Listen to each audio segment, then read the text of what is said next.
خدمت میں حاضر ہوں اور آج پھر جو ہم بات کرنے لگے ہیں تو انسانیت کے احترام کے اوپر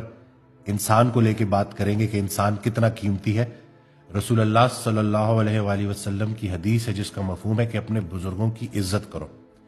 اپنے بزرگوں کی عزت کرنا ایسے ہے جیسے اللہ کی عزت کرنا،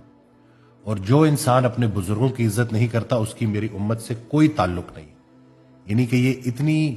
آپ کو بات سمجھائی گئی ہے کہ اگر آپ اپنے بڑوں کا احترام نہیں کرتے تو اس کا مطلب ہے کہ آپ امت سے باہر ہیں۔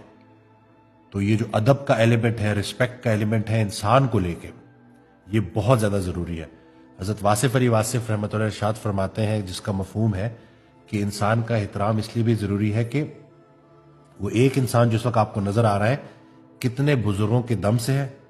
اور کتنے بزرگ اس کے دم سے آگے آنے ہیں۔ ہم ایسے نا لڑی چلی جا رہی ہوتی ہے، آج کا انسان کتنی بڑی تاثیر رکھتا ہے آنے والے زمانوں کے لیے، یا بزرگوں کی ہوئی نیکیوں کی تاثیر بن سکتا ہے آج کل کا انسان جو آپ کو نظر آ رہا ہے۔ اسی طرح سے ایک آڈیو میں ارشاد فرماتے ہیں کہ جو بادشاہ ہوتے ہیں نا، ظاہری بادشاہ، وہ اپنا لشکر لے کے آتے ہیں، لیکن جو دلوں کے بادشاہ ہوتے ہیں، جو اولیاء اللہ ہوتے ہیں، وہ خالی آتے ہیں، تنہا آتے ہیں۔ لیکن بظاہر وہ تنہا ہوتے ہیں، حقیقت میں وہ اللہ پہ اپنا یقین لے کے آتے ہیں، یقین کا لشکر لے کے آتے ہیں۔ اور جن کا یقین اللہ پہ ہوتا ہے نا، تو پھر وہ جو قرآن کی آیت ہے کہ جنود السماوات والارض کے، زمین و آسمان کے جتنے بھی لشکر ہیں وہ اللہ کی ملکیت ہے، اور جن کا اللہ پر یقین پختہ ہوتا ہے تو وہ سارے لشکر بھی ان کے تابع ہو جاتے ہیں۔ اور آج آپ دیکھیں کہ بر صغیر میں جتنے بھی یہ بزرگ آئے جنہوں نے ہمارے بڑوں کو کلمہ پڑھایا، آج اس کی تاثیر آپ دیکھیں کہ ہم بھی الحمدللہ کلمہ گو ہیں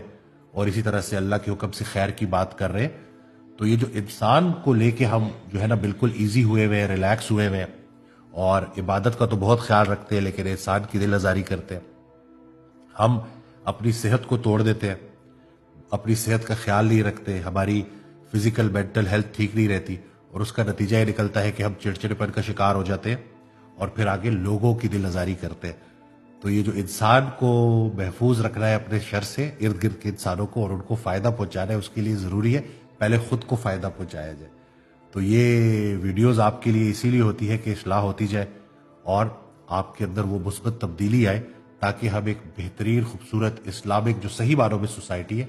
اس کو دیکھ سکیں اپنی آنکھوں سے۔